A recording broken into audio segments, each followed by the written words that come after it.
Welcome back new another blog. Guys, আজকে আমরা যাচ্ছি হইলো আপনার বিফ বিরিয়ানি হোটেল খলিল ভাইয়ের। তো ওইখানে গিয়ে আমরা একটু খাবার টাবার খেয়ে আসি। দেখি অনেক তো নাম শুনতেছি, তো এখন দেখি কেমন আসলে টেস্ট, আমার মতে রিভিউ কি। তো চলে আপনারা।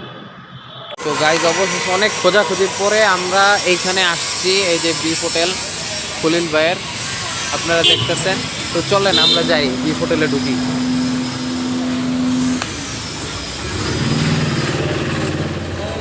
আসসালামু আলাইকুম ভাই। হ্যাঁ ভাইয়া, আপনাদের তো গাইজ আমরা একটু বাইরে যাই, কিচেনটা ঘুরে আসি আমরা একটু।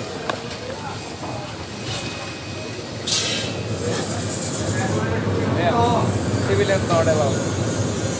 ড্রেস বলতে তো গাইজ এখানে কিচেন আছে আর কি, আমাদের কাউকে আর কি ঢুকতে দেওয়া, এখানে তাদের ফর্মালিটিস আর কি, এখানে ঢুকতে দেওয়া যাবে না। তো এই যে ভাইও আছে। ভাই ভাই কোথাকার, মানে কি এখানে কি মানে আপনি রান্না করেন, আপনি মূলত? বুঝছি, এই যে এই ভাই হলো হেল্পার, আর এই ভাই হলো আপনাদের আরও অনেকে বাবুর্চি আছে আর কি ওইখানে। ওই যে ভিতরে মেন আমাদের চিটাগঙ্গার বাইকে দেখা যাচ্ছে ভিতরে।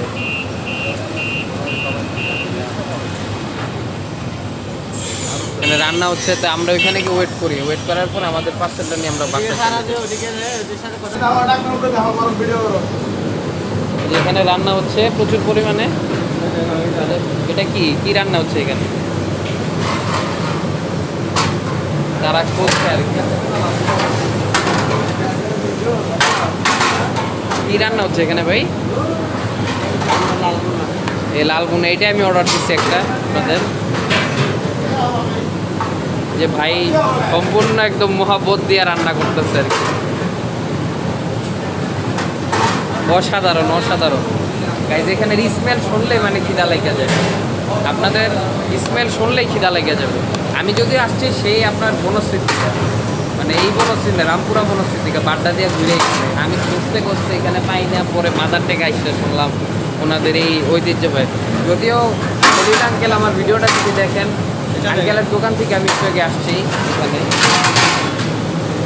এই যে আরেকটা ডেকে রান্না হচ্ছে।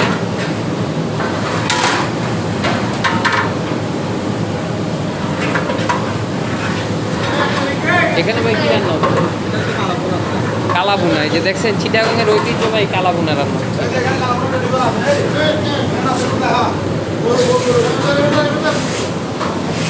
এই যে এখানে ঐতিহ্যবাহী কালাভুনা, এই যে চিটাগাংয়ের ঐতিহ্যবাহী কালাভুনা এইখানে রান্না হচ্ছে। আপনারা দেখতেছেন, মানে গ্রান্ড শুনলেই মানে যে কারো খিদা লেগে যাবে, যে কারো। আপনারা যতই বলেন পেট ভরা, আমার খিদা অলরেডি লাগিয়ে গেছে। আমি যদি একটু আগে খেয়ে আসছি, তারপর আমার খিদা লাগিয়ে গেছে। আমরা এখন চলেন একটু ইয়ার সাথে কথা বলি। এই যে আসসালামু আলাইকুম, ভালো আছেন? আমাদের সেই ভাইরাল মুখ ঐতিহ্যবাহী চিটাগাংয়ের বাবুর্চি। তো ভাই কি অবস্থা আপনার, এটা বলেন।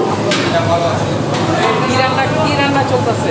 কিমা বিরিয়ানি। এই যে ঐতিহ্যবাহী কিমা বিরিয়ানি, মেন আসল বাবুর্চি উনি। ওনার হাতের জাদুতে আমরা সবাই, হ্যাঁ হ্যাঁ, ওইখানে আমরা দেখছি ওনার এই ঐতিহ্যবাহী কিমা বিরিয়ানির কারণেই সারা বাংলাদেশের তিনি নাম ছড়ায় ফেলছে। চিটাগাংয়ের বাইক হই আপনারা দেখতে চাইছেন, এই যে আমি নিয়ে আসছি চিটাগাং বাইকে, দেখা রাখুন। উনি এই কষ্ট করে রেগুলার, শুনলাম গত শুক্রবারে নাকি 1 টন গোস্ত বিক্রি হয়ে গেছে, আলহামদুলিল্লাহ। আজকে এখানে বিক্রি হইতেছে, আশা করা যায় আজকেও রেকর্ড ভাঙবে ইনশাআল্লাহ। 16 ডিসেম্বরে আমরা 2 জন ইনশাআল্লাহ টার্গেট আছে ইনশাআল্লাহ। ইনশাআল্লাহ 2 টন না, আল্লাহ তাআলা বরকত দান করুক, 3 টন ইনশাআল্লাহ ইনশাআল্লাহ। এখানে ভাইও রান্না চলতেছে, এই যে এখানে বাড়া আছে, এখানে যে কিমা বিরিয়ানিগুলা আটকানো আছে। আর উনি একাই সবাইকে ট্যাকেল দিচ্ছে। ওনার হাতের জাদুতে আসলে মূলত খাবারের টেস্টটা 10 গুণ বেড়ে যায়। জাদু বলতে কিছু না, যারা আমার এই রেস্টুরেন্টে আসে, ভাইয়ের অভিজ্ঞতা কয় দিনের? আমি 25 বছর যাবত এই ডিপার্টমেন্টে আছি। যারা আমার রেস্টুরেন্টে খেতে আসে, যারা খাওয়ার সময় বিসমিল্লাহ বলে, খাওয়ার শেষে আলহামদুলিল্লাহ বলে, ওনাদের উসুলায় মূলত আমার কাজটা সুন্দর হয় আমি মনে করি। যাক আলহামদুলিল্লাহ। তো ভাই আমাদের এখানে আন্টিও যে কাটা সব করা শেষ আর কি, তারা এখন বসে আছে। এখন তো মেন মূলত মেন কাজটা হলো রাতের বেলা গিয়া ভিড়, মানুষের জায়গা পাওয়া যায় না এখানে। এখানে আমাদের এই পার্সেল আছে, তো ভাই গাইজ আমরা একটু বাইরে যাই, বাইরে গিয়ে এখানে পার্সেলটা নিয়ে আমরা বাসায় ব্যাক করি, তাদের আর ডিস্টার্ব না করি। তো ঠিক আছে, ভালো থাকবেন আঙ্কেল, আসসালামু আলাইকুম ভাই, ভালো থাকবেন। এখানে সব বাইরে আঙ্কেলরা কাজ করুক, আমরা চলে যাই এখান থেকে। প্রচুর গরম, প্রচুর প্রচুর গরম এখানে। এখানে মশলাই আছে কম করে এলে, আমি বলতে পারবো না কয় টাকার মশলা আছে এখানে। এখানে টক দই দিয়া মরিচেরিয়া বানায় রাখছে। এখানে আবার আপনাদের জিরা গুঁড়া, মানে আন্টি আবার এখানে নারিকেল কুড়াইতেছে। তা আমরা গাইজ বাইরে চলে যাই, এখানে প্রচুর গরম, ওনারা কাজ করুক, আমরা এখানে ওয়েট করে তারপরে ইয়া করি। তো গাইজ আমরা এখানে আসছি, আসার পরে এখন এই যে দেখা চলতেছে, এখানে অপেক্ষা করে পার্সেলটা নিয়ে আমরা বাসায় চলে যাব। আপনারা দেখুন, মানে আমরা ওয়েট করি আর কি। ওয়েট করা শেষ হলে দেন তাদেরটা রেডি হইলে আমরা নিয়ে চলে যাব।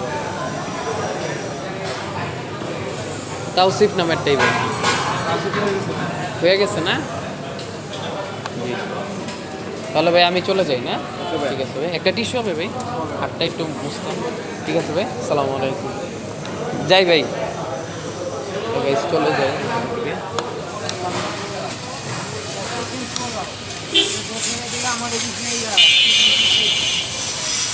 এই যে আপনারা ঠিক মাদার টেক প্রজেক্টটা ঢুকবেন, এখানে মাদার টেক প্রজেক্টটা ঢোকার পরেই যে কারোকে বললেই হবে যে বিফ হোটেল, এই যে বিফ হোটেল, এই বিফ হোটেলে ঢুকলেই হয়ে যাবে। এখান দিয়ে ঢুকবেন, সামনেই পাকের ঘর। তাহলে গাইজ এখন আমি চলে যাই। আর আমি অনেক দুঃখিত যে আজকে হেলমেটটা আনি নাই, নাইলে হেলমেটটা নিয়ে তারপরে আপনাদের সাথে মোটো ব্লগে তাইলে কথা হইতো, মানে আমি হেলমেটটা আনিনি আজকে। আর আমার ওই সেট আপ। তো গাইজ এসে পড়লাম বাসায়, আপনারা দেখতেছেন এই যে নিয়ে আসছি।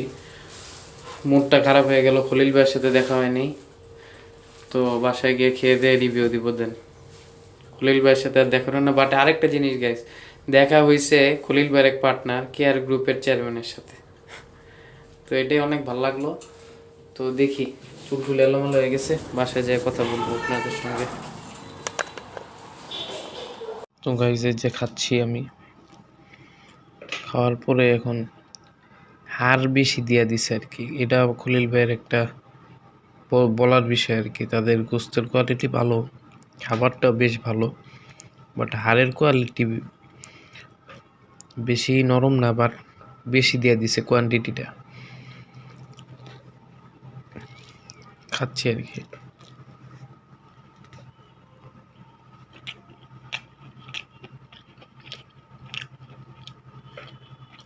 মজা।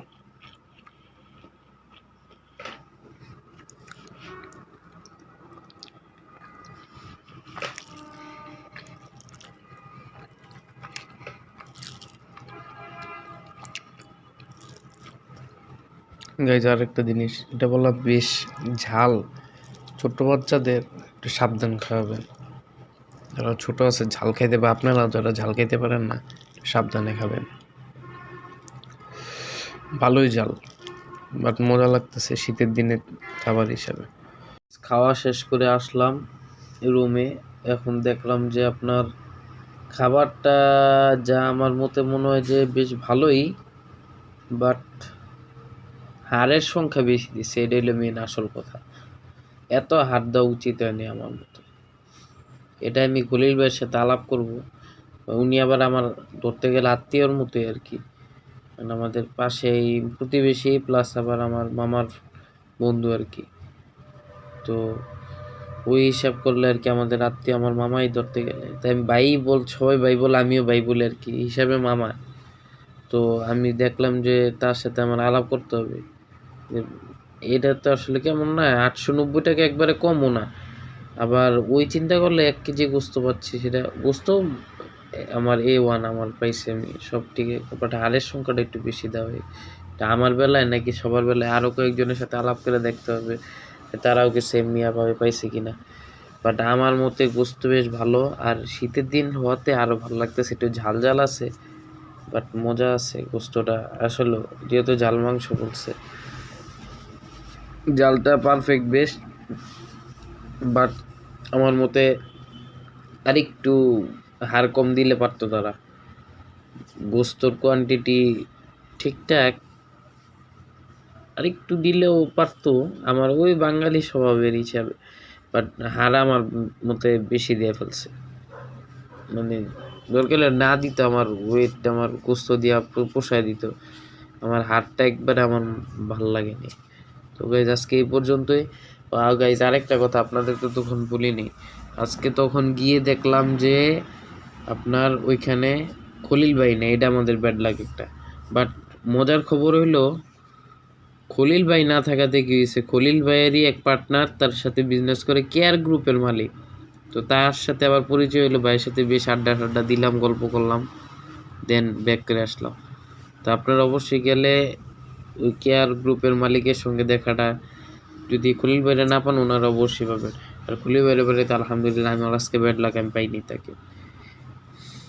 তো আমার তো আজকে ওইখানে ঢুকতে দেয় নাই, প্রথমে বলে যে কিচেনে ঢুকতে দেওয়া হবে না। আমি বলে কেন, কি কত পরে কেয়ার গ্রুপের ওই মালিক যে এসে বললো না ভাই ভিডিও করেন, সমস্যা কি। তো আমি বললাম যে ঠিক আছে তাইলে ভিডিও তাইলে করি। করার পরে আমার নিলে আমি কিচেন দেখাইতে পারতাম না আপনাদের, তারা ভাই যাদের যে ফর্মালিটিস, আমি তো সে মনে পরে দেখলাম যে না, এটা তো মানে পুরো ওই ছেলেটা আমার সাথে পুরো বিটিক নিচ্ছে আর কি। আমি তো বলি যে কি হইলো। তো গাইজ আর ভিডিও লং করার দরকার নেই, আমি মনে করতেছি আজকে বেশ অনেক আপনাদের সময় নষ্ট করলাম। অনেক কিছুই অপ্রয়োজনীয় কথা মাঝে মধ্যে মুখ থেকে বের হয়ে যায় না চাইতেও। তো আপনারা সাপোর্ট করবেন আমাকে ইনশাল্লাহ, এবং চ্যানেলটা সাবস্ক্রাইব করে দিবেন যারা নতুন দেখছেন, এবং নতুন কোনো ভিডিও আপলোড করলে যাতে আপনার কাছে চলে যায় এর জন্য সাবস্ক্রাইব করবেন। 1631 বা 32 এমন হয়তো বা হয়েছে 1.6 এর মধ্যে। আপনারা আশা করি নেক্সট টার্গেট 1.7 ইনশাল্লাহ এই ভিডিও দেওয়ার পরে আশা করি হয়ে যাবে। আপনারা এটা ফুলফিল করে দেন। তো আর ভিডিওটা ভালো লাগলে লাইক দিয়ে দেন, আর কিছু আশা করার ইয়া নেই। কোনো যদি প্রিয় বন্ধু বান্ধব থাকে, লোকেশন যদি তাদেরও মানে আমার মতে যে গোস্টটা কেমন, আর এখানে যে একটা ভালো রেস্টুরেন্ট আছে, অনেকে বলে যে ভাই খাবার দাবার যে খাবো বাইরের খাবার, এটা ভাই পুরা সম্পূর্ণ আলাদা ভিন্ন। ওই আমার কথা হলো জাস্ট হলো আপনার গোস্তরিয়াটা মানে হার বেশি দেওয়া হচ্ছে, বাট বাকি সব তো ঠিক আছে তাদের। এটা আমার হয়তো বা বাই ডিফল্ট হতে পারে, আমি হয়তো বা মেন একজনই ভোক্তা, বাকি সবাই ঠিকঠাক হয়। ভুল তো ভাই, মানুষ তো রান্না করতে আছে অনেক, হয়তো একজনের বাকি একটু কম বেশি, এটা বড় বিষয়। বাট খাবার কোয়ালিটি আমি আমার বাসার সবাইকে বলছে, তারা প্রত্যেকে বলছে ভালো। তো আজকে এই পর্যন্তই থাক। আসসালামু আলাইকুম রহমতুল্লাহি ওয়া বারাকাতুহু।